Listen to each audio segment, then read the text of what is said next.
This story leads our bulletin. Public hearings into land expropriation begin today. They'll start in Limpopo and the Northern Cape and end in the Western Cape on the 4th of August.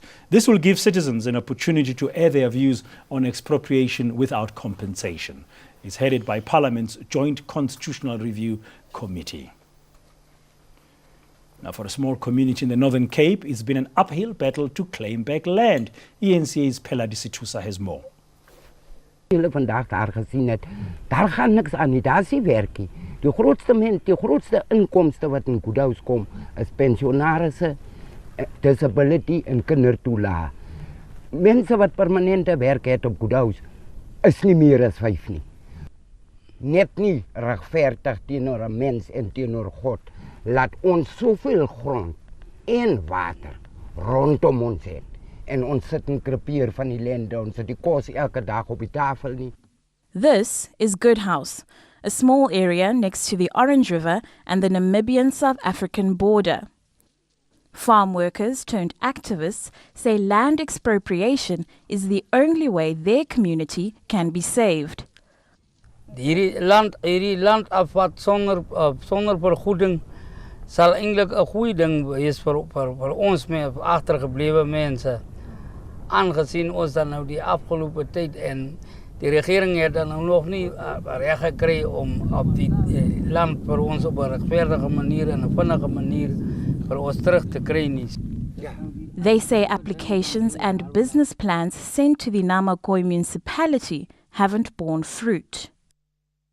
Now, with the help of the Surplus People's Project, they've taken their food security into their own hands. So dis waarvoor ons nou gesien het, maar ons sal nie wag vir ons grondregte om op die plaaslike grondregte, die onmiddellike grondregte om 'n stuk grond te ontwikkel waarvoor ons groot geld nodig het. Ons gebruik sommer ons huistuine, redelike mooi eie en die ander pampoen en aardappels. These small gardens are on the properties they currently own to keep from encroaching on land they don't have a valid claim to. Ek voel mense moet hulle se gronde kry, want hier in Goedhuis, spesifiek in Goedhuis, is dit dat onze groot mense het hier gebly en onze groot mense het hier gewerk. En ewen hulle ken die mense wat die initiatief geneem het in die eerste plek om landbou hier te begin. They say even though they are landless, they aren't hopeless. Pheladi Sethusa, Springbok in the Northern Cape. Well, the land hearings will be focusing on the Constitution, a particular section of that Constitution. Actually, it's Section 25. Now, the key question, should it be changed so that the state can push ahead with land expropriation without compensation? For some background now, Michael Marilla is back with us this hour. Michael, welcome back again on Morning News Today. Now, we know that the Constitution, Section 25, does deal with the issue of expropriation. But why this debate then? The debate really centres around this issue of compensation, Bradan, and we'll get to that in a moment. But first, let's take a look at Section 25 of the Constitution specifically.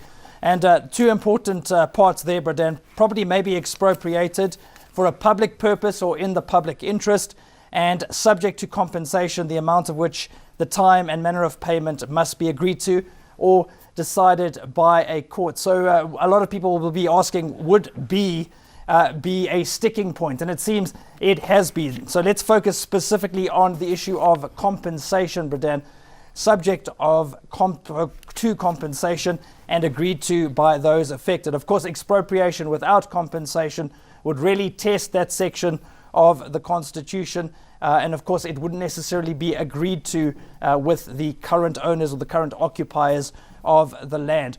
Let's move on and explore that issue of the public interest. What is the public interest exactly? Well, the Constitution does make specific reference to land reform when it defines the issue of public interest. So there we go. The public interest includes the nation's commitment to land reform. So within that section, specific reference to the issue of addressing the wrongs of the past. What has the president said about all of this, Bradan? Well, we can go back as far as December 2017 at the ANC elective conference, but these quotes coming to us from the 30th of March when he addressed a group of church leaders, just stressing to the naysayers we are not going to steal and grab land. Also stressing, Bradan, that all of this is in the public interest.